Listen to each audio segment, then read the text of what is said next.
The cold weather is continuing to cause problems across the country. December was officially the coldest month since 1981. As soon as we arrived at Castle Treasure in Douglas in Cork, we witnessed this.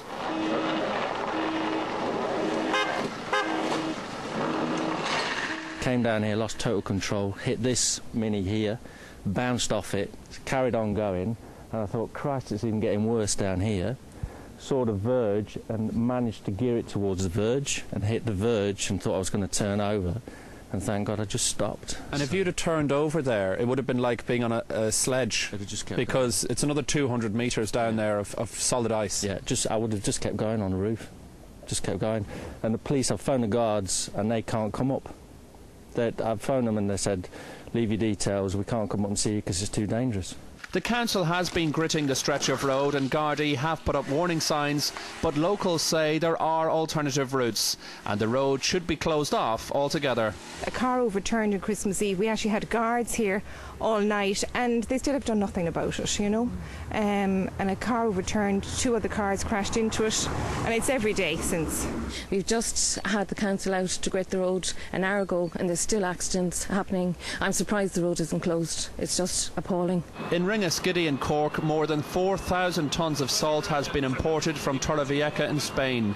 90 trucks will now transport it to every county in Ireland. There's a normal lead time of about 3 to 4 weeks before you'll get salt when you look for it.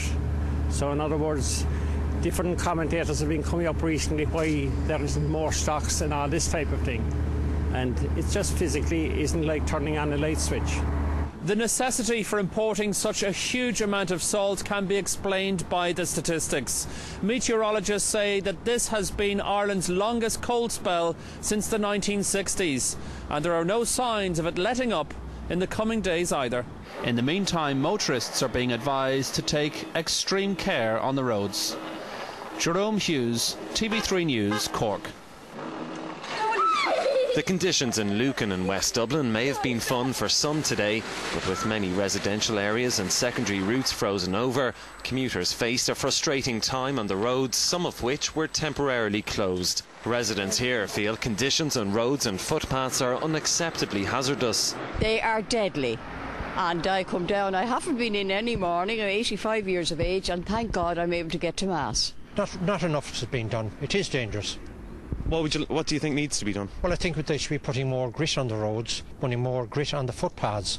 More gritting, as you can see yourself. It's still snow and ice on it, and nothing has been done. The main roads are okay, but the estates are the same as it was a few days ago. Many road users feel not enough gritting has been carried out, a responsibility of local authorities. There has been a lot of talk about the gritting of the roads, certainly, and we're very aware of that, and we will be following up with the NRA about the situation, but certainly it does look like this is going to be an individual county-council issue when it comes down to it as to whether enough has been done in each area. I think you're damned if you do and you're damned if you don't. If you stock up for a 1 in 40 year event, people are saying you're wasting public resources in regards to having extra equipment or extra grit material, but you know, so you're kind of in a tough position. The AA said today was its busiest ever day, with 900 calls for assistance received by lunchtime.